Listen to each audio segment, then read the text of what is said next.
Wapendwa taifa la Mungu, tumsifu Kristo. Mimi ni Askofu Mkuu Beatus Kimuria wa Jimbo Kuu Katoliki la Dodoma.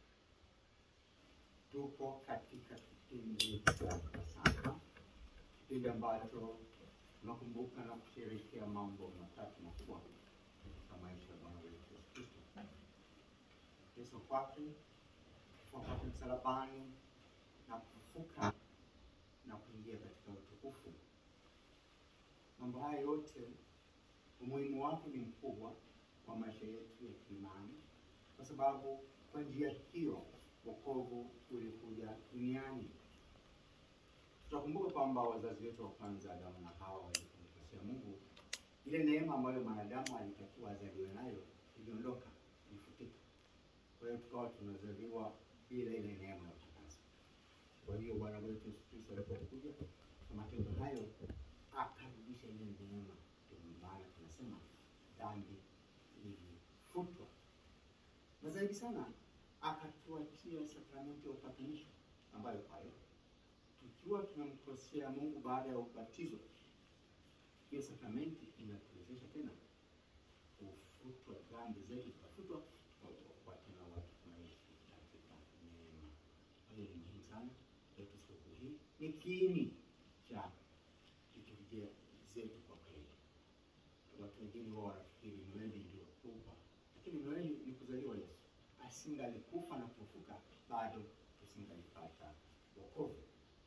Kwa hiyo basi, ndugu zangu, tunaposherehekea sikukuu hii ya Pasaka, tukumbuke kwamba huyu Yesu mfufuka tunakutana naye katika Ekaristi Takatifu.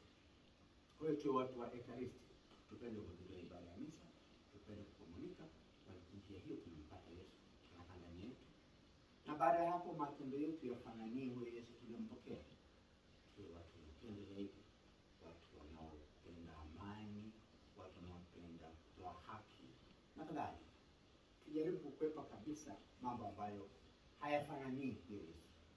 Unajua, wakati mwingine watu wengine, hasa vijana, wanafikiri kwamba sikukuu ya Pasaka au siku nyingine yote ndio wakati wa kufanya mambo ya hovyo, kulewa sana, kufanya uzinifu, kuiba mali za watu waliokwenda kanisani wakati hawapo nyumbani. Yote hayo sio mambo ya Pasaka hata kidogo.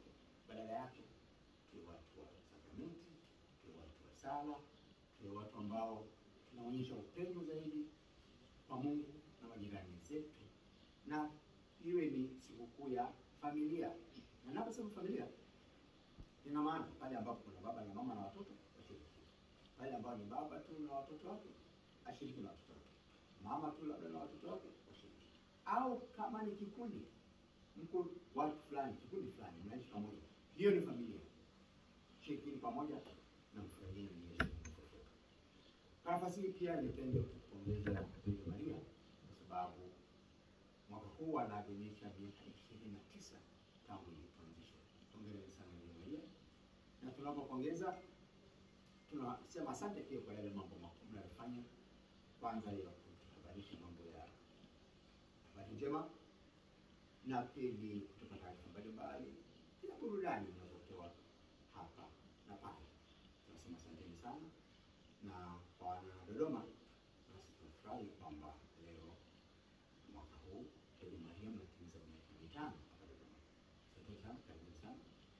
Na sisi wasikilizaji wa Radio Maria, haidhuru tuko wapi, tuchukua nafasi hii basi waenzi Bikira Maria, kwa waunga mkono katika shughuli zao.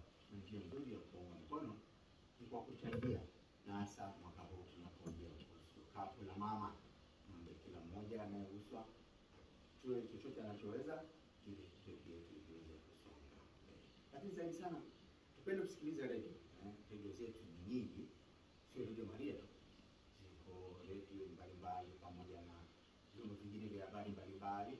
Basi vyote hivyo tuvisikilize, na yale wanayotoa sio tu tusikilize na kusahau, bali tufanye tubadilike, tuwe watu bora zaidi, tuwe raia bora zaidi wa ufalme wa Mungu, na raia bora zaidi wa taifa letu la Tanzania. Asante sana.